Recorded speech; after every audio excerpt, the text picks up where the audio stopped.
The Grand Vizier of Oz by Cedri. Chapter 10. The State Ball. Year 21. Winter. Frexbar Thrap hated parties. It wasn't that he was a spoilsport or a belligerent old grump, but he simply couldn't stand busy, noisy gatherings that did nothing but waste his time. As the regent governor of Munchkinland, there were always 1,000 things for him to do, and spending several hours sipping dry drinks and forcing smiles for vacant-headed noblemen grated on his nerves. True, sometimes it wasn't all that bad, not when he could find people to talk business with, but today was Lurlinimus, and no one but he was in the mood to discuss funding replacements for old bridges. Had he the choice, Frex would have left long ago, but his job required him to keep the favor of these otherwise useless rich people, and walking out of their giddy little celebration could undo months of subtle work. As he stood back and dully watched the swirl of people laughing and dancing in the Emerald Palace ballroom, Frex allowed himself a moment to be sentimental, to remember his dear, dear Melina, who had, among many other things, always delighted in taking social duties off his hands. She would have loved this. In all fairness, it was a good party. Apparently, that the blonde girl Glinda had organized it, and it was clear to anyone who watched that she was absolutely delighted by its success. The white marble ballroom, already etched with glimmering green mosaics, had been festooned with the gold banners and flowers of Lurlinimus. The tall glass doors and windows that faced snowy gardens reflected a blurred mesh of strong colors as the guests moved about, the feathers and glitter on their clothes adding texture to the air. A string of tables lined one side of the room, opposite the orchestra, and standing gloriously in front of the north wall was a raised dais on which the great wizard's throne sat. The wizard himself was not in it, but had instead descended one level, in his emerald cloak and silvery white suit, as well as his favorite disguise of a kindly old man, to join the banquet table on the second dais, where Elphaba, Glinda, and their Vinken friend, Fiyero, were sitting. Someone, Glinda of course, though Frex neither knew nor cared, had taken up the less than original but fairly effective idea of dressing them all in exactly the same shades of green and silver, and though they each wore it in vastly different styles and proportion, it effectively made them seem like a unified whole. That was probably the point. Though it was Lurlinimus, and in name, that was what everyone had gathered to celebrate. The wizard had never thrown such a party before, and made no secret that this ball was actually a public welcome for the 3 newest members of his inner court. His dazzling little apprentice, the prince, and, most unexpectedly, his new vizier. Vizier. Grand Vizier, nonetheless. Frex shook his head, glancing yet again at his strange green daughter, who was sitting quietly in her tall pointed hat. The great Oz had announced it himself just that afternoon, standing on the grand balcony that jutted out from the palace and over the city's vast central square. Frex and his dear Nessa, under the impression that they had been invited only for a special Lurlinimus celebration, had been out seeing the sights when it happened, and were just as surprised as any when the wizard had grandly announced his apprentices as Lady This and Lady That. He'd given a brief speech on the need for more vigilant justice in their country before suddenly giving Elphaba, of all people, the responsibility of enforcing it. It was, Frex thought, absurd. He would never doubt the wizard's wisdom, of course, but he felt it was quite possible that their great leader was being too generous. Those girls were a mere 6 months out of university. What did they know about legal justice? They hadn't even studied the subject properly, as Nessa had. Were they going to rely on their Vinken friend for instructions? He seemed erratic at best, if what Frex had heard was true, and what would happen when tribal interests clashed with real justice? And really, what was the point of appointing sorceresses to any position of power? Obviously there was one, or else the wizard never would have made such a decision, but Frex wished he knew what it was. Nessa was of a mind to ask her sister outright, but Frex doubted that she knew any more than they did. He admitted that Elphaba was very talented, magically, and had been congratulated often enough to know that this level of talent was rare, so he quite reasonably deduced that sheer power must be the qualification the wizard had been looking for, and decided, in a fairly resigned manner, to trust that their wonderful leader knew what he was doing. At least it gave her something useful to do now that she was finished with school. Alas for Frex, he would probably never get a satisfactory answer, mainly because he would never know that the job had been tailored especially for Elphaba. That being the case, it was probably good that he gave up his ponderings for a while and turned his attention back to what was actually happening around him. Nessa was doing him proud, sitting very straight in her polished red chair as she spoke politely with some Gilliganese nobles, and in a very difficult attempt to start coddling his little girl, Frex was staying out of earshot, letting her charm the northerners on her own, while he sipped his drink and looked around for entertainment. There were many animals in the crowd, though they were vastly outnumbered by humans, and the large dance floor was currently rather empty, for the orchestra was playing a very fast song, almost like a jig, for 3 pairs of cats who were spinning, jumping, and kicking the steps far faster than any human could manage. It was an impressive sight, and when it was over, Frex joined in the applause without feeling obligated to do so, just because people were watching. The cats made a special bow to Elphaba, because he would later learn she had pushed the orchestra into playing it for them. And then Miss Lady Glinda stood and requested a particular reel, an unusually rural style, at least for this sort of white tie affair, saying that they ought to give humans a chance to keep up. This earned some warm laughter and good-hearted cheers from the crowd, and Glinda skipped lightly down to the dance floor with the Vinkin boy in tow. It was honestly amusing to watch as they and a dozen other couples, all also young people, stumbled around in a laughing struggle to remember the steps, and then, as soon as everyone had settled into a rhythm, scrambled to keep up with the ever-increasing tempo. Elphaba's friends weren't the first to trip and fall or simply give up, but they weren't the last either, and as the music reached its climax, they applauded brightly for the 2 couples who had made it through the whole thing. Normal music resumed then, waltzes mainly, and between subtle glances in Nessa's direction, an older woman and a young man had joined the discussion, both of whom were looking fairly impressed. Frex found himself watching the lower dais, where Glinda had flopped dramatically into her seat, draining a glass of water and miming exhaustion. The others, including the wizard, laughed kindly, and they all smiled and chatted for a few minutes before Fiyero stood up and, clasping a green hand and trying very hard to wheedle its owner into a dance. Elphaba shook her head several times, smiling strangely all the while, and then when Glinda lightly shoved her, gave in. Frex watched with surprise as the daughter he'd only ever known to be quiet and surly laughed outright and joined the tide with somewhat clumsy but obviously well-practiced steps. "Father?" Startled, Frex turned to see Nessa Rose rolling towards him in her stately chair. The other daughter was instantly forgotten. "How did it go?" She beamed, but kept her reply modest. "I think they like me. Lady Rudmilla said I seemed a lot more mature than any other 25-year-old she's known." Nessa Rose was 19. Frex laughed loudly, kneeling beside her chair. "Do you know who told you your age?"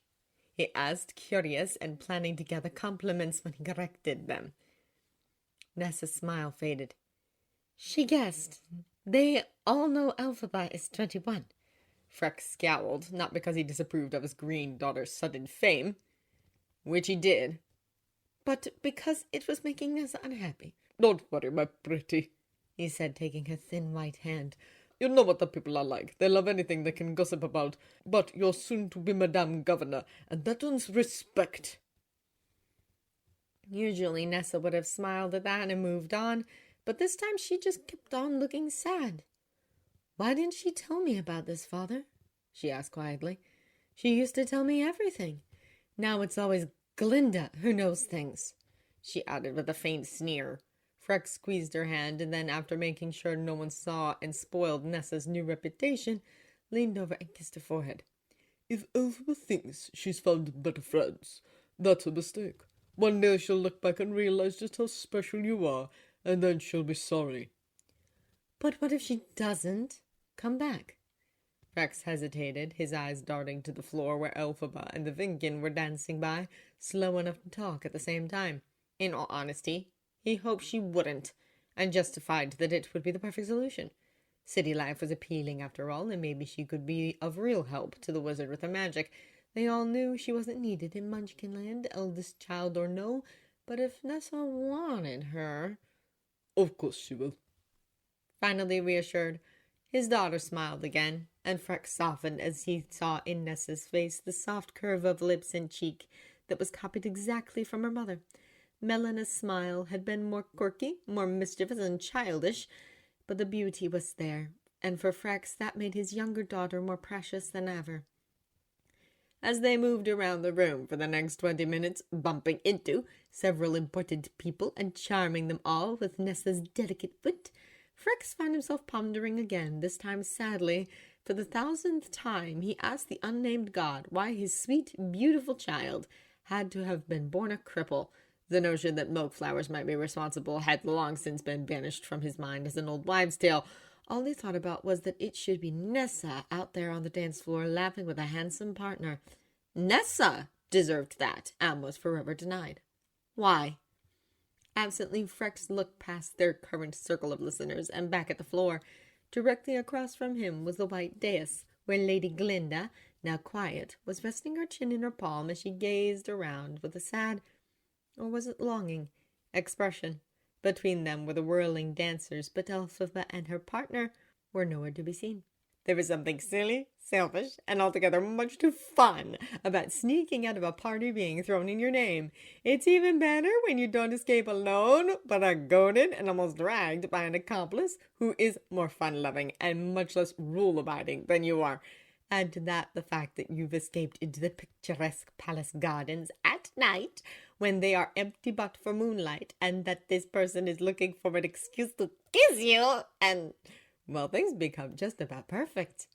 Elphaba was not enough of a romantic to realize that this setting was stereotypical to the point of cliché, right down to the occasional winter rosebush nestled between snowed-down hedges, but Fiyero knew. He was perfectly aware of their surroundings and couldn't care less. Day after day of being flatly forbidden to so much as hold hands in public would grate on anyone's nerves, and Fiyero was a very tactile person. Even if it was just a handshake, he had to touch people. The discretion she insisted on was frustrating, and quite frankly, the only reason he'd let her into the gardens was because he knew there would be a number of shadowed corners in which it was safe to kiss her. Elphaba certainly wasn't complaining. Months of practice had bolstered her confidence in her own kisses, and taught her a few of Fiero's quirks as well, all of which made her blush furiously just at mere thought. For one thing, his neck was sensitive. If she brushed the back of it with the pads of her fingers, like she was doing now, with her arms wrapped loosely around his shoulders, he would inevitably shudder, groan, tighten his arms, and kiss her harder. As she liked that very much, his neck suffered a fair amount of tickling. Of course, he'd picked up a few tricks of his own, and being both more experienced and bolder, he used them shamelessly, always coming out with the upper hand. Neither minded, but in the moments before shyness crept back in, Elphaba would pretend to scowl and declare that next time, oh, next time! It was rare that she actually finished that sentence. Today was one such occasion, so as she sighed and rested her cheek on the green fabric of his tuxedo, she told Fiyero, "Next time, I'm not falling for the ear trick." He chuckled, and the noise echoed thickly through his jest, against which her ear was pressed. It was a strange, warm sound, and made her smile without even realizing. "You like it when I kiss your ear." The inevitable shyness was returning, and her face heated as she buried it against his shoulder. She didn't answer. "Elpha," he prompted in a sing-song voice. When she still said nothing, he paused, considered the idea of verbal sparring, then gave up because she always won anyway, and leaned down to kiss the tip of her ear. She breathed in sharply and shuddered, and when she opened her eyes leaning back, she was face to face with his triumphant grin. All right, she grumbled. "I do like it. Happy?" "Very. You're blushing again." She scowled and pressed both icy hands against her cheeks, willing them to fade to their normal green. All that actually happened was that her fingers got colder, and it was no wonder, what with them both having escaped into the snow without so much as a coat. Fiero was all right with a multi-layered tuxedo and closed shoes, but Elphaba's dress was thin velvet, which could be blamed on Glinda, who chose in the fabric, that was soaking up from the floor-length hem. Glinda insisted, with half-melted snow that was scorching in her useless dancing slippers, also, of course, from Glinda. The advantage was that she had a perfectly valid excuse for spending their entire walk tucked under Fiero's warm arm.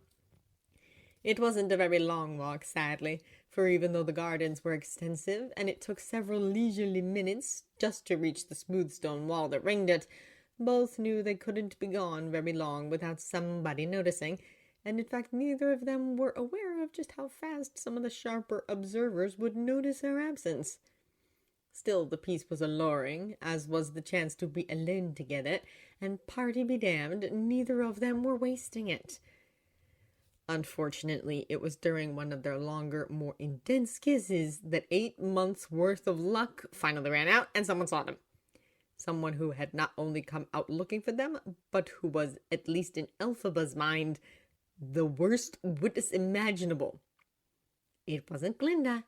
It wasn't even a reporter. It was Frex! Elphaba!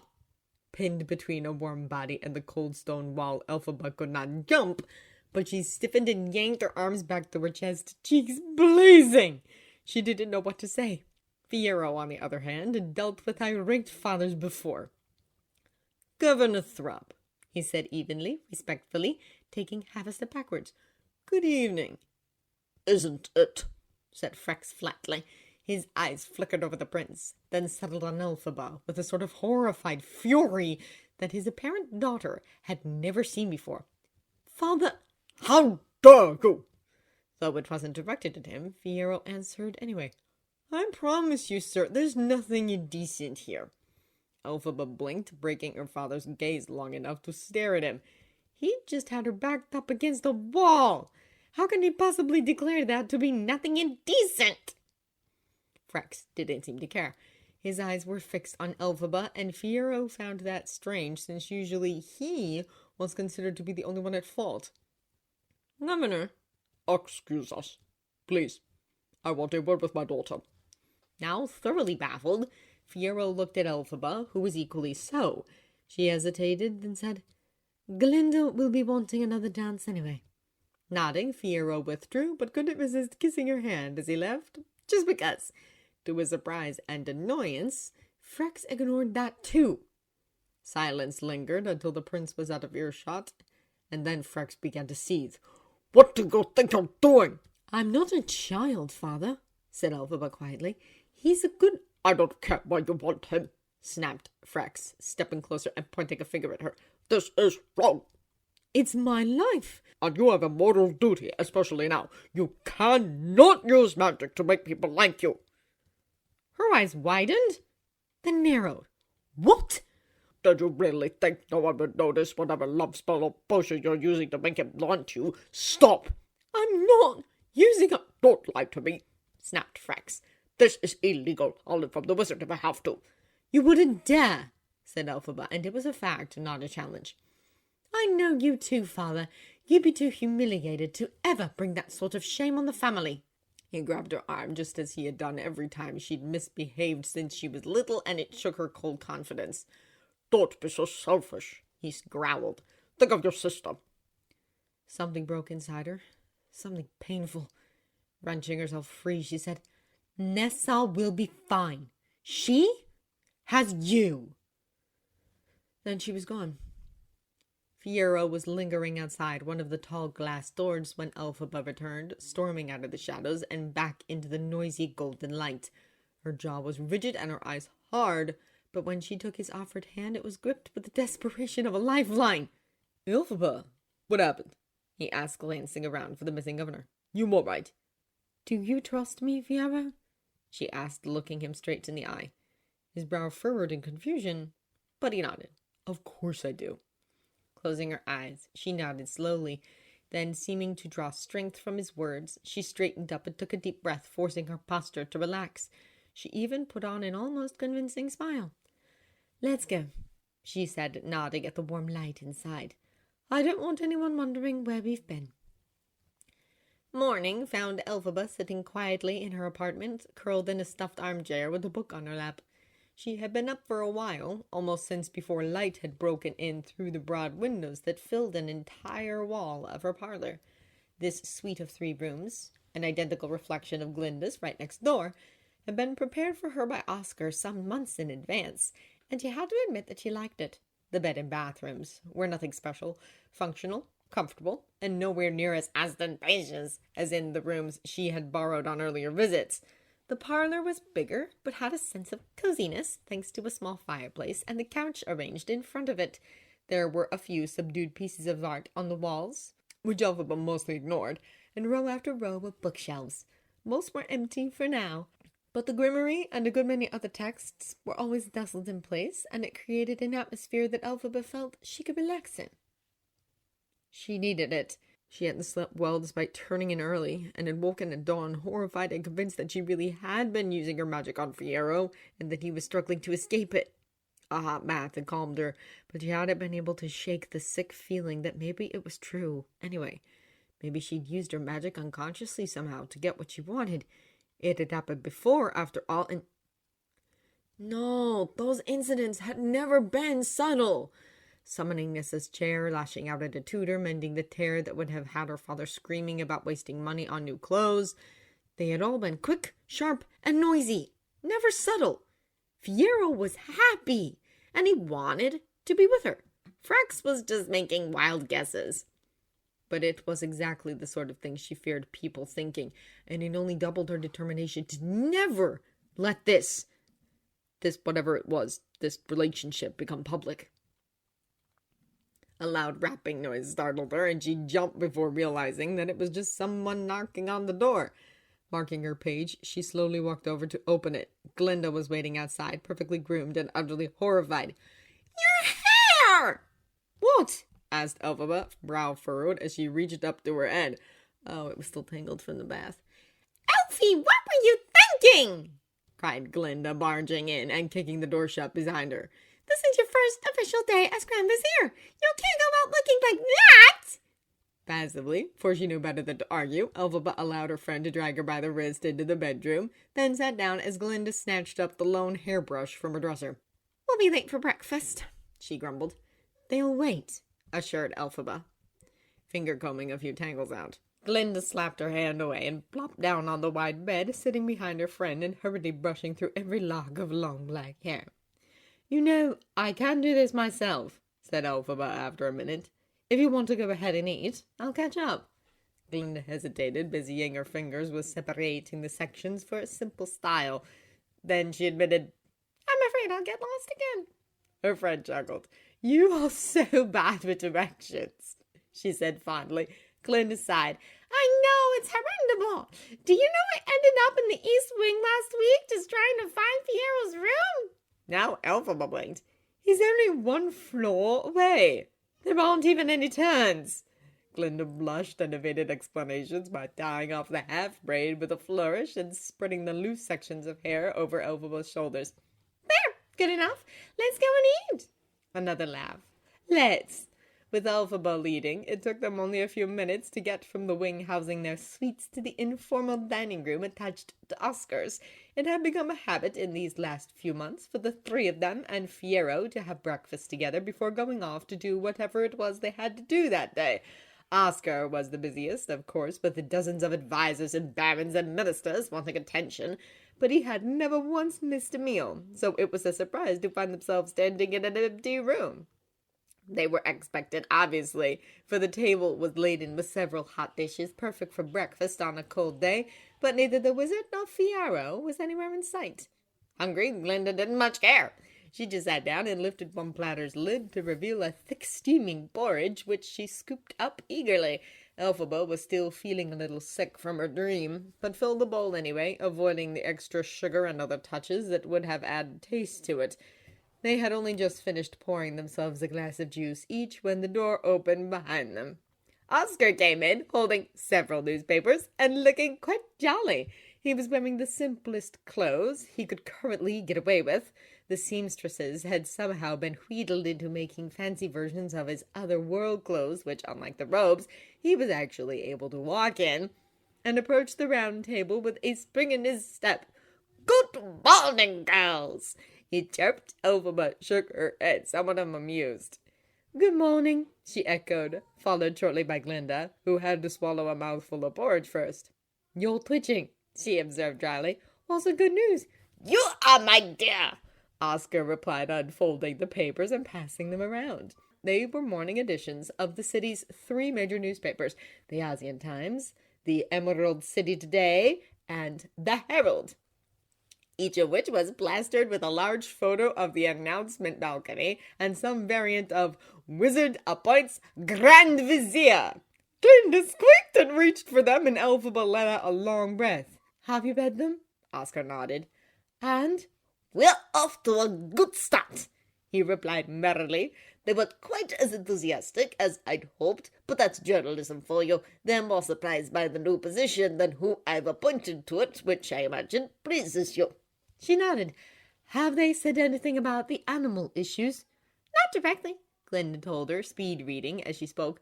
"This one calls you an activist and mentions that you freed that lion cub. Don't make a face, Elfie. I know you're making a face, and we knew they'd look up your history. And anyway, they're painting it in a good light." She checked the byline. "No wonder it's Ruel Herbrin. He's a fax. He's been writing pro-animal articles since before I was born." "Do you know everyone, Glinda?" asked Oscar with warm surprise. She smiled and gave a little shrug. "They barely mention you and Fiyero in this one," said Elphaba, who had the Times shoved awkwardly between the many dishes of the breakfast table. "They make it sound like any change is a bad change." "The Times is conservative," said Glinda dismissively. "They'll just be trying to keep their old-fashioned readers from getting grumpy. Let me see it," she read, swallowing another 2 mouthfuls of sweet porridge before declaring, "It's the uncertainty. Listen, an unprecedented and unusual addition to our government hierarchy. They mean that yesterday's speech wasn't very clear on what exactly we're going to be doing." "I suppose I could have been a bit more specific," said Oscar, leaning sideways to look at the sentence Glinda pointed out. "Still, maybe it's better this way. If they think they know your limits, they could try to corner you, and saying you two have all the executive power in Oz would frighten them." "It frightens me," muttered Elphaba, but she didn't argue. They continued eating and reading for a while longer before the last member of their little party finally stumbled in, bleary-eyed and yawning. He wore fresh clothes, and his hair was still damp from the shower, but other than that he moved like the Walking Dead. He mumbled the that came out more like "Good morning" before dropping into his chair and reaching for the coffee. "You look awful," said Elphaba, the ever-settled. Replied Fiyero, swallowing a large and scalding gulp. "Sorry, didn't sleep." "At all?" asked Glinda. He suppressed another yawn, blinking and shaking his head. "No, was out all night with the Garland twins." "Oh, Garland's sons." Fiyero nodded. "Knew them at Quark's College. We played billiards. Nolo cheated." Swallowing another gulp, he looked around and actually saw them, and smiled slightly as he reached into his pocket. "Got an unexpected bonus, too." The item he tossed towards them, which was almost lost in the jug of fruit juice, was a long, thin, wrinkled piece of paper. Elphaba glanced at it. It was a very long barbell. Oscar chuckled. "No wonder you're ill." "Hey, most of it was them. Lennox and Nolo are so sloshed right now, they won't remember a thing, including this. Look at the back," instructed Fiyero, grabbing some dry toast and chewing it. "I did something useful."